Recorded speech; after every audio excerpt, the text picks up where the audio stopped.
Hey there, welcome to Debunking the 6 Biggest Fears that Stop Therapists and Coaches from Starting a Podcast.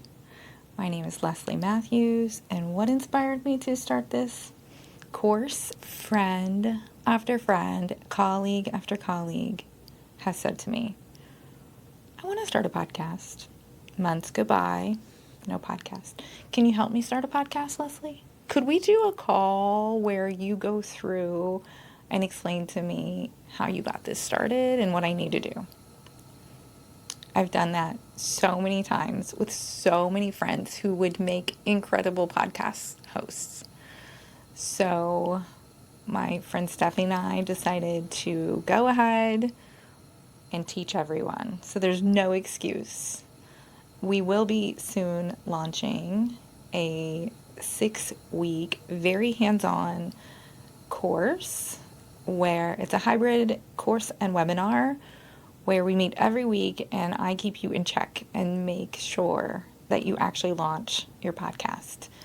And I also share my path and exactly how I got things going. Now, I spent weeks and months, maybe like some of you, researching on YouTube, watching tutorials, taking my own courses to get me up and running. And what I learned was that I just needed to take one step at a time, put one foot in front of the other one. And once I started going, I kept going. There were bumps along the way as I had to take time to learn and to figure out what I needed. So I want to share with you guys in this course that I will be offering soon how to get things up and running quickly and get going without all the questioning and self-doubt and research that you might think that you need to do. I'm going to tell you exactly how I've done this, and I've had plenty of time now to have learned what I was doing wrong and what I was doing right, and I'm going to share all of that in a course. But for today, I want to just talk about what holds us back. So the therapist and coach in me wants to have a real conversation with you. If you've thought about starting a podcast, but you haven't, this probably isn't because you're lazy or behind or even bad at technology, although you might think you are. So what is it? What keeps us from doing the things? As my coach Kendra used to say, let's do the things, do the things. It's because something in you is trying to protect you. I'm a big fan of parts work, and I believe that when we are procrastinating or holding back, it's some old protective mechanism holding us back. And for good reason. Back in the day, whenever we needed that mechanism, it was protecting us.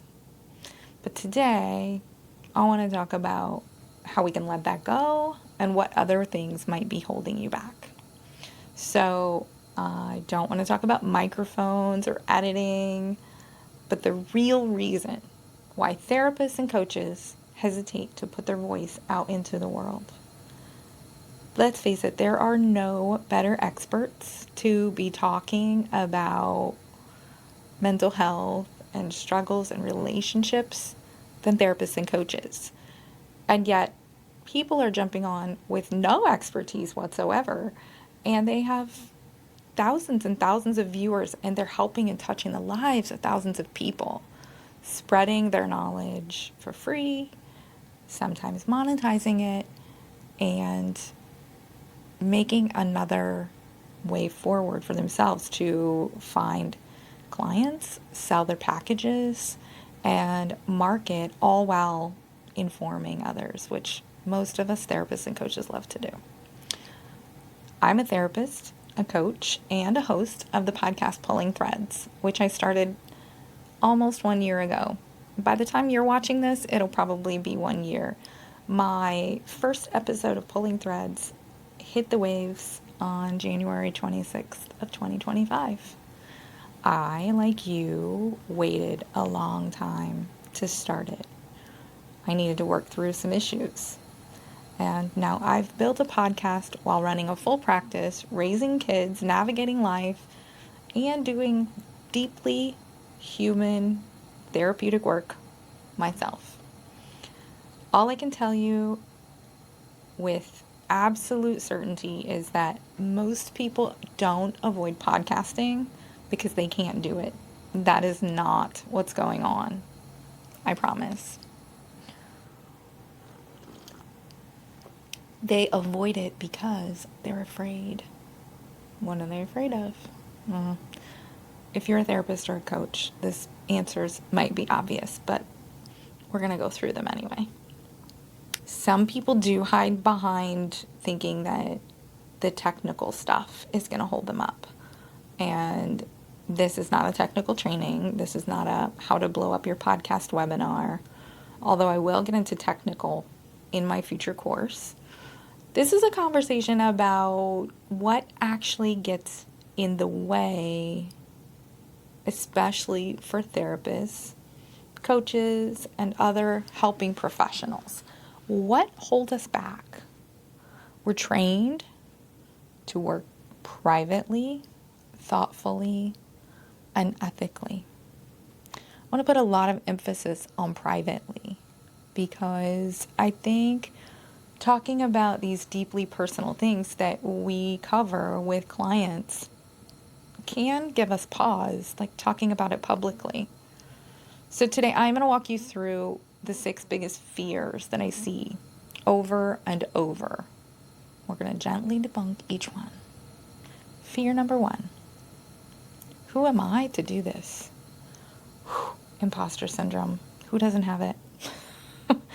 I am the queen of imposter syndrome, and the who do you think you are voice will go with me to my death. I'm certain of it. But this first fear of imposter syndrome of who am I to have a podcast? What makes me qualified? Everyone else already sounds smarter than me. They're already saying the same things. So why start a podcast as a therapist? But here's the truth, and it's a big one. You're not competing to be the loudest voice on YouTube or Apple Podcasts or Spotify. You are offering a perspective, your perspective. And perspective, especially informed by lived experience and clinical training, well, it's incredibly valuable. And your perspective and your voice, although you may say the same thing, it will very much land differently on different people. And your audience is out there waiting for your voice. They want to hear you. People don't really connect to perfection. They don't connect to everyone, but they do connect to clarity and humanity, wisdom, and authenticity. So if you make a podcast and you come with those things, your own version of them, and your audience will find you. The next big fear is being seen or judged, or the fear of visibility. Being seen, being heard, being misunderstood. This one hits therapists especially hard because our work is usually contained, it's private, and it's sacred. This is what I mentioned before. So podcasting may feel a little loud for us. But I want to point out that it's not social media shouting. It's a slow, intentional voice. And you get to control the tone and the boundaries and the depth. Now, if you want to shout from the rooftops, you certainly can. I have an incredible friend, Bev, and she loves to shout it out there and tell it like it is. And she is brave and bold, and her audience loves her. if that's you and that's the podcast you want to create, fabulous. I think most people who know me have realized I am very kind of zen and peaceful. I'm a fighter when I need to be, but my goal is really to maintain my peace pretty much as possible. And that sense carries through on my podcast. And you can see that. Like, people can see who you really are. And that might be scary, but it's also wonderful. You already hold space with others. Podcasting is just holding it out loud. So why not? It will give your potential clients, customers, a way to see you and get a sneak peek. In some ways, that might help you connect with the right people and not the wrong customers or clients, which is fabulous. Fear number 3, I don't have time or I won't be consistent. This is a big one, and I certainly went through a period of time where over this summer it was really hard for me to get guests into post, and I didn't fight that. I just took time off, and guess what? Everything is fine. The podcast continued to grow, the views continued to come in, and the subscribers continued to subscribe. Now, consistency is important, and it's definitely not something I recommend doing often. And in my course, I go into why consistency is important. But a lot of us do have this fear of time or bandwidth, thinking like I'll start strong and then I'll fall off. I'll already feel stretched thin with everything else I have going on in my life. How will I keep up with it? But I want to give you a reframe. Consistency does not mean weekly episodes forever. Consistency means whatever you want it to. There are podcasters who post once a month, once a week, once bi-weekly. Like, seasons are allowed. Some people run a season and then the season ends in May and they take the summer off. And as a matter of fact, that may be what Pulling Threads and my new podcast do next year, just because I realized like I was doing so much golfing last summer and my kids were home and they were busy, and so it had to take a back seat. So having seasons is a great option. Pauses are allowed and evolution is allowed. I just recently started posting on always having my guest episodes be on Tuesdays. I'm able to take off time like over the holidays because I've pre-recorded 4 episodes to get me well into January so that there won't be any inconsistency. I'm adding an extra day for a solo cast, and I'm starting a new podcast, all while running my practice. Now that I'm up and running and I understand how to do all of this, like, it's not going to be time consuming forever. Just in the beginning when you're learning, it takes up a little bit of time. Not an unreasonable amount of time. This is not like putting a course together or marketing with funnels and things like that. And I think when you do this well, a podcast can actually save time by replacing some other marketing efforts.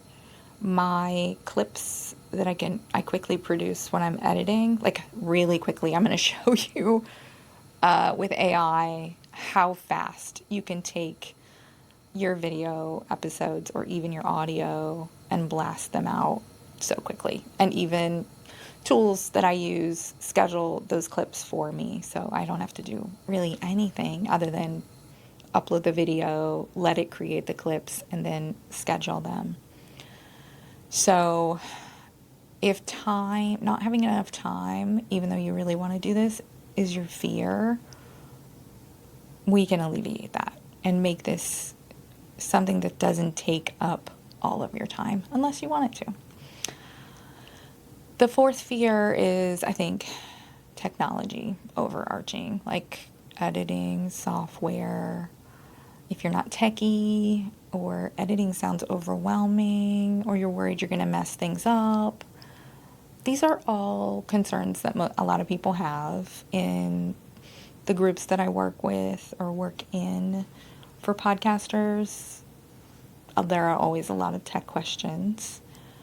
But I have found tech, apps, cameras that do so much of the work for me, as well as AI, that the time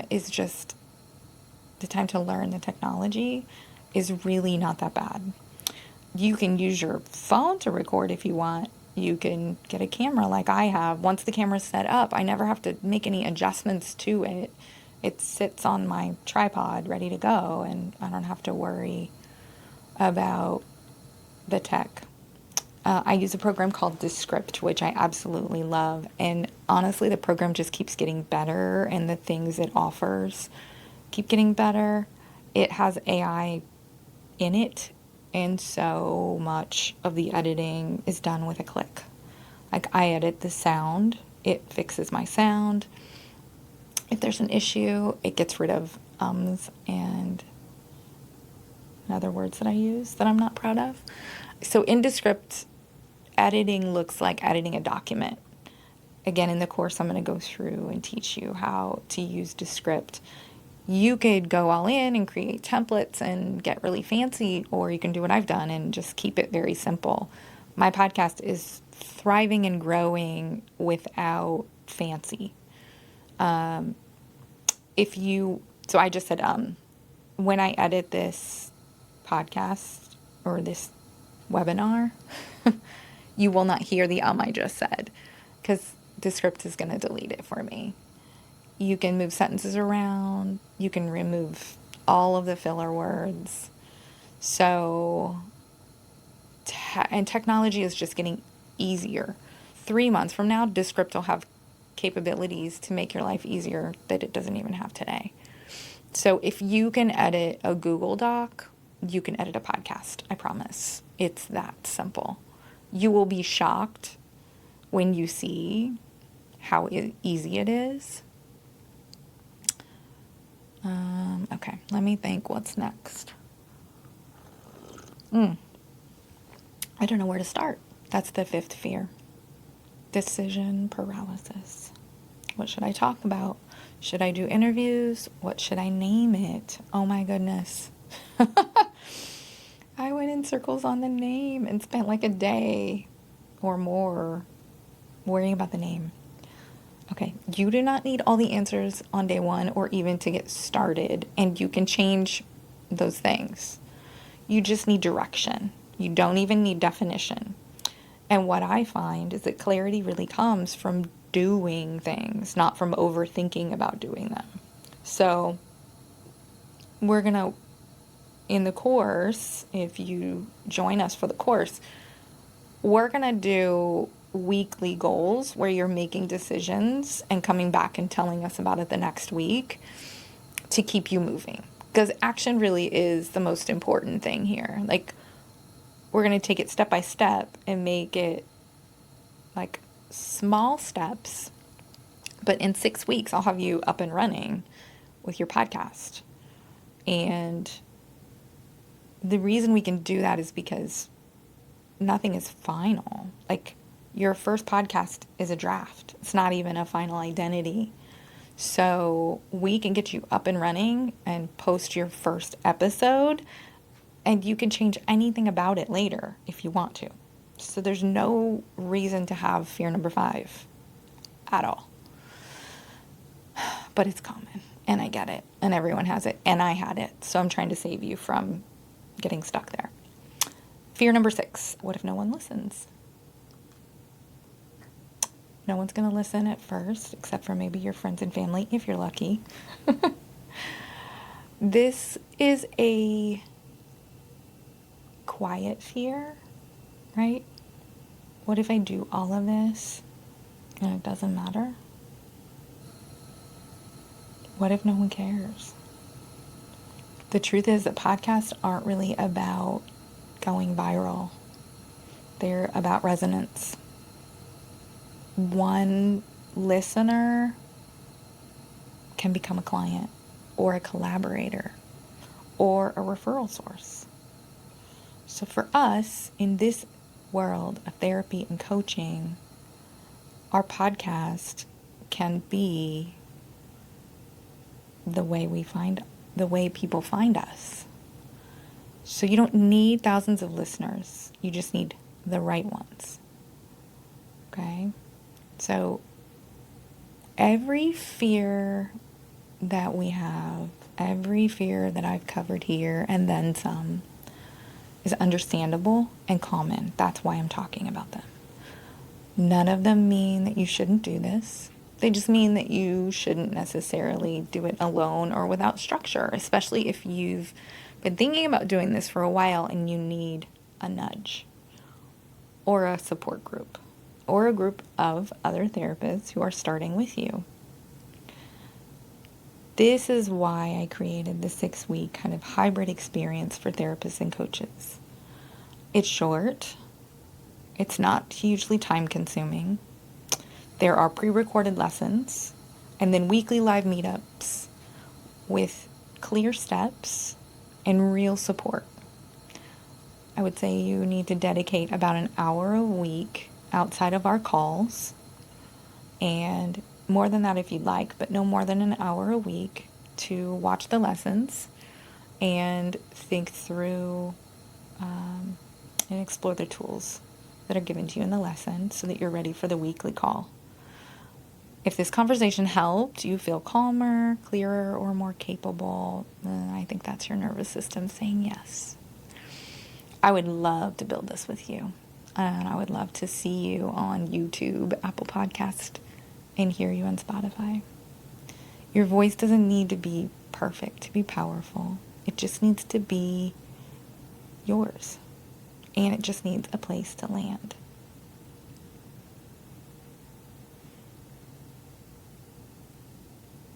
I hope to see you soon in our first cohort. Until then, wishing you the best of luck.